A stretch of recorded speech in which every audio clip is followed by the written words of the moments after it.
नमस्ते प्रिय विद्यार्थियों, हिंदी अकेडमी बीकानेर में आपका हार्दिक स्वागत है। हम पढ़ रहे हैं कक्षा 8 के लिए भूगोल की पाठ्य पुस्तक जो एनसीईआरटी में अभी चल रही है। वो पुस्तक हम पढ़ रहे हैं, उसका नाम है संसाधन एवं विकास। इसमें हम कौन सा चैप्टर आज पढ़ने वाले हैं वो मैं एक बार आपको दिखा देती हूँ। आज हम पढ़ेंगे चैप्टर नंबर 3 कृषि के बारे में। प्रिय विद्यार्थियों, अभी तक मेरे चैनल को आपने सब्सक्राइब नहीं करा है तो सब्सक्राइब कर देना और मेरे साथ जुड़ जाइए ताकि आने वाले वीडियो के नोटिफिकेशन आपको मिल सकें। और हम पढ़ रहे हैं कक्षा 6 से लेकर 10 तक की जो एनसीईआरटी बुक है। इसमें हम पढ़ेंगे ज्योग्राफी, हिस्ट्री और पॉलिटी। पहले हम पढ़ेंगे ज्योग्राफी, हिस्ट्री, पॉलिटी और फिर हम पढ़ेंगे साइंस और फिर हम पढ़ेंगे 9th और 10th में जो इकोनॉमिक्स चलती है उसको। तो एनसीईआरटी बुक पढ़ने के लिए मेरे साथ आप जुड़ सकते हैं और एनसीईआरटी बुक पढ़ सकते हैं। आज हमारा चैप्टर है 3 नंबर का चैप्टर है कृषि। इसके बारे में हम पढ़ेंगे। शुरुआत करते हैं हम चैप्टर की। गुरप्रीत, मधु, टीना एक गांव से गुजर रहे थे। वहां उन लोगों ने एक किसान को खेत की जुताई करते हुए देखा। किसान ने उन लोगों से कहा कि वह गेहूं की बुआई करने जा रहा है और मृदा को अधिक उपजाऊ बनाने के लिए अभी खाद डाला है। उसने बच्चों से कहा कि गेहूं मंडी में अच्छी कीमत पर बिकेगा, जहां से उन्हें आटे में परिवर्तित करके कारखाने में डबल रोटी और बिस्किट बनाने के लिए ले जाया जाएगा। ये तो एक कहानी के रूप में थी और अब होती है चैप्टर की शुरुआत। पौधे से परिष्कृत उत्पाद तक के रूपांतरण में 3 प्रकार की आर्थिक क्रियाएं सम्मिलित होती हैं। किस प्रकार? ये 3 प्रकार की क्रियाएं कौन कौन सी होती है आपकी? ये होती है प्राथमिक क्रियाएं, द्वितीयक क्रियाएं और तृतीयक क्रियाएं। आपसे पूछे कि पौधे से परिष्कृत उत्पाद तक के रूपांतरण में 3 प्रकार की आर्थिक क्रियाएं सम्मिलित होती है, वो कौन सी होती है? तो आप बताओगे प्राथमिक, द्वितीयक और तृतीयक। प्राथमिक क्रियाओं के अंतर्गत अब हम पढ़ेंगे प्राथमिक क्रिया क्या होती है, द्वितीय क्रिया क्या होती है और तृतीय क्रिया होती है। प्राथमिक क्रिया में कौन सी चीज़ों को रखा जाता है, द्वितीयक में कौन सी चीज़ों को रखा जाता है और तृतीयक में कौन सी चीज़ों को रखा जाता है। यहाँ से आपको पूछा जाता है प्रश्न की कौन सी चीज़ें प्राथमिक में है, कौन सी द्वितीयक में है, कौन सी तृतीयक में है। तो कृषि के हिसाब से आपको ध्यान रखना है। प्राथमिक क्रियाओं के अंतर्गत उन सभी क्रियाओं को शामिल किया जाता है जिनका संबंध प्राकृतिक संसाधनों के उत्पादन और निष्कर्षण से है। तो प्राथमिक क्रियाओं में किन संसाधनों को शामिल किया जाता है? जिनका संबंध प्राकृतिक संसाधनों के उत्पाद और निष्कर्षण से है। कृषि, मत्स्य और संग्रहण इनके अच्छे उदाहरण हैं। आपसे पूछे कृषि, मत्स्य और संग्रहण की इसको किसमें रखा जाता है तो आप बताओगे प्राथमिक क्रियाओं में सम्मिलित किया जाता है। द्वितीय क्रियाएं इन संसाधनों के प्रसंस्करण से संबंधित है। इस्पात, विनिर्माण, डबल रोटी पकाना, कपड़ा बुनना और इन क्रियाओं के उदाहरण। आपसे पूछे द्वितीयक में तो आप बताओगे इस्पात, विनिर्माण, डबल रोटी पकाना और कपड़ा बनाना। ये किस में? कपड़ा बुनना। ये किस में होता है? द्वितीय क्रियाओं में। तृतीय क्रियाएं प्राथमिक और द्वितीयक क्षेत्र को सेवा कार्यों द्वारा सहयोग प्रदान करती है। यातायात, व्यापार, बैंकिंग, बीमा और विज्ञापन तृतीय क्रियाओं के उदाहरण हैं। तो आपको यहाँ पर ध्यान रखना है प्राथमिक क्रियाओं में कौन सी चीज़ें आती है, द्वितीयक में क्या होती है और तृतीयक में क्या होती है। कृषि एक प्राथमिक क्रिया है। कृषि किस प्रकार की क्रिया है? हमने पढ़ा कृषि, मत्स्य और संग्रहण प्राथमिक क्रिया है। फसलों, फलों, सब्जियों, फूलों को उगाना और पशुधन पालना इसमें शामिल है। कृषि में क्या क्या चीज़ें शामिल होती है? फलों, सब्जियों, फूलों को उगाना और पशुधन पालन इसमें शामिल है। विश्व के 50% लोग कृषि से संबंधित क्रियाओं में संलग्न हैं। विश्व में कितने प्रतिशत लोग कृषि से संबंधित क्रियाओं में संलग्न हैं तो आप बताओगे 50% लोग। भारत की 2/3 जनसंख्या अब तक कृषि पर निर्भर है। प्रिय विद्यार्थियों, ये दोनों चीज़ें बहुत इंपॉर्टेंट हैं, ध्यान रखना है। कौन कौन से हम इसको हाईलाइट कर लेते हैं। विश्व की 50% जनसंख्या आपकी कृषि से संबंधित क्रियाओं में संलग्न है। दूसरा है भारत की 2/3 जनसंख्या कृषि पर निर्भर है। 2 फैक्ट यहाँ पर 2 पर्सन आपके बन गए हैं। प्रश्न नंबर 1 आपसे पूछे विश्व में 50% लोग कृषि पर निर्भर है। आपसे पूछे कि विश्व में कितने प्रतिशत लोग कृषि पर निर्भर, तो आप बताओगे 50%। फिर आपसे पूछा जा सकता है कि भारत की कितनी तिहाई जनसंख्या कृषि पर निर्भर है, तो आप बताओगे 2/3 जनसंख्या अब तक कृषि पर निर्भर है। तो ये 2 फैक्ट आपके यहाँ से बन चुके हैं और एग्जाम में आपसे पूछा जा सकता है।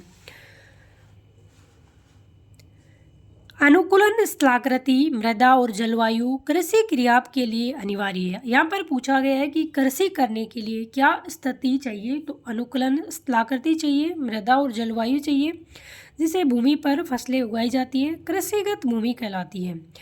आप चित्र 3.1 में आप मानचित्र में देख सकते हैं कि कृषि क्रियाकलाप विश्व के उन प्रदेशों में समकेंद्रित है जहां फसल उगाने के लिए उपयुक्त कारक विद्यमान है। यहाँ पर आपके जो 7 महाद्वीप हैं और 5 महासागर हैं उनका नक्शा दिया हुआ है। ये इस नक्शे को हम देखेंगे और किस किस क्षेत्र में हमारी जो कृषि होती है उसको भी हमें देखेंगे। तो ये आपका है विश्व का मानचित्र है। इसमें आपका ये है उत्तरी अमेरिका महाद्वीप, ये है दक्षिण अमेरिका, ये है एशिया, ये है यूरोप, ये है आपका अफ्रीका, ये आपका ऑस्ट्रेलिया महाद्वीप और ये है आपका अंटार्कटिका महाद्वीप जो कि दक्षिण में है। इधर आपका प्रशांत महासागर है, इधर उत्तरी अटलांटिक महासागर है, दक्षिण अटलांटिक महासागर जो कि एस आकार का महासागर है। आर्कटिक महासागर है उत्तर में, इधर आपका हिंद महासागर है और इधर आपका प्रशांत महासागर है। प्रिय विद्यार्थियों, इस नक्शे में आपको जो कृषिगत भूमि ये वाला जो ये ग्रीन वाली चीज़ें दे रखी है, जो स्थान दे रखे हैं वहाँ पर क्या होती है, कृषि होती है। तो विश्व में जिस जगह ग्रीन स्थान आपको दिख रहा है वहाँ पर क्या होती है, कृषि होती है। विश्व में 50% कितनी कृषि होती है, 50% कृषि होती है। ये हमारा भारत है। तो भारत में आप देख रहे हैं पूरा ही ग्रीन है लगभग। तो यहाँ पर क्या होता है, पूरे भारत में हमारी कृषि होती है। तो ये विद्यार्थियों ये नक्शा है कि किस क्षेत्र में कृषि होती है उनके बारे में बताया गया है। और यहाँ से वेरी इंपॉर्टेंट, यहाँ से एक पर्सन आपका हमेशा एग्जाम में पूछा जाता है और ये पर्सन कई बार पूछा गया है। क्या आप जानते हैं एग्रीकल्चर, यहाँ पर आपको मैच वाला पर्सन देंगे, एक तरफ देंगे एग्रीकल्चर, एक तरफ देंगे सेरिकल्चर, दूसरी तरफ देंगे पीसीकल्चर, विटीकल्चर, हॉर्टिकल्चर। इनको एक तरफ देंगे, दूसरी तरफ आप देंगे कृषि, रेशम उत्पादन, मत्स्य पालन, द्राक्षा कृषि और उद्यान कृषि। इनको कहेंगे कि मैच करो। इस प्रकार का पर्सन मैच वाला बहुत बार पूछा जा चुका है और आगे भी आपका ये पर्सन पूछा जा सकता है। इसको हम देखते हैं अच्छे से। एग्रीकल्चर, कृषि करते हैं, खेती करते हैं, उसको कहते हैं हम एग्रीकल्चर। मृदा की जुताई, फसलों को उगाना और पशुपालन का विज्ञान एवं कला है, इसे खेती भी कहते हैं। तो आपसे पूछे कृषि को क्या कहते हैं, एग्रीकल्चर। फिर आता है आपका सेरिकल्चर, रेशम उत्पादन। आपसे पूछे कि रेशम उत्पादन को क्या कहते हैं, तो आप बताओगे सेरिकल्चर कहते हैं। रेशम के कीटों का वाणिज्यिक पालन, ये कृषक की आय में पूरक हो सकता है। तो एग्रीकल्चर, कृषि करना एग्रीकल्चर, रेशम उत्पादन करना सेरिकल्चर। फिर होता है आपका मत्स्य पालन, उसको कहते हैं पीसीकल्चर, विशेष रूप से निर्मित तालाबों और पोखरों में मत्स्य पालन। फिर आपका आता है द्राक्षा कृषि, विटीकल्चर। इसको कई बार ऐसे पूछा जाता है अंगूरों की खेती, उसको कहते हैं द्राक्षा कृषि या विटीकल्चर। फिर आपका आता है उद्यान कृषि, हॉर्टिकल्चर। वाणिज्यिक उद्योगों के लिए सब्जियों, फूलों और फलों को उगाना हॉर्टिकल्चर कहलाता है। प्रिय विद्यार्थियों, यहाँ से एक प्रश्न आपका पूछा जाता है तो इसको आपको वेरी मोस्ट करना है और इसको याद करना है कि कृषि को क्या कहते हैं, एग्रीकल्चर, रेशम उत्पादन को सेरिकल्चर, मत्स्य पालन को पीसीकल्चर, द्राक्षा कृषि को विटीकल्चर, उद्यान कृषि को आपका हॉर्टिकल्चर। तो अभी तक हमारे 3 पर्सन बन चुके हैं, एक ये वाला और एक ये वाला कि विश्व में 50% लोग कृषि पर निर्भर हैं और भारत में 2/3 जनसंख्या कृषि पर निर्भर है। तो हम बात करते हुए चलेंगे कि चैप्टर में एनसीईआरटी में पर्सन किस प्रकार आपसे पूछे जा सकते हैं और कितने पर्सन यहाँ से बनते हैं। अब हम पढ़ेंगे कृषि तंत्र के बारे में। कृषि या खेती को एक तंत्र के रूप में देखा जा सकता है। इसके महत्वपूर्ण निवेश बीज, उर्वरक, मशीनरी और श्रमिक हैं। जुताई, बुआई, सिंचाई, निराई और कटाई इनकी प्रमुख क्रियाएं। ये बता रहे हैं कि कृषि की कौन कौन सी क्रियाएं हैं। इस तंत्र के निर्गतों के अंतर्गत फसल, ऊन, डेयरी और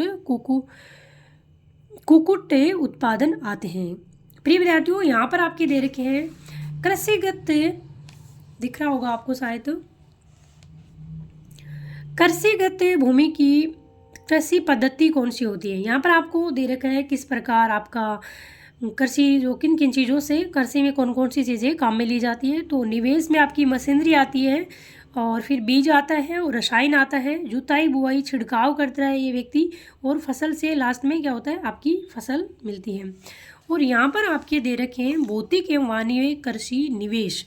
इसमें भौतिक में कौन से आते हैं और मानवीय निवेश में कौन से आते हैं। तो भौतिक निवेश में आपका आता है सूर्य का प्रकाश, वर्षा, मृदा, ढाल और तापमान। ये भौतिक निवेश के लिए जरूरी है।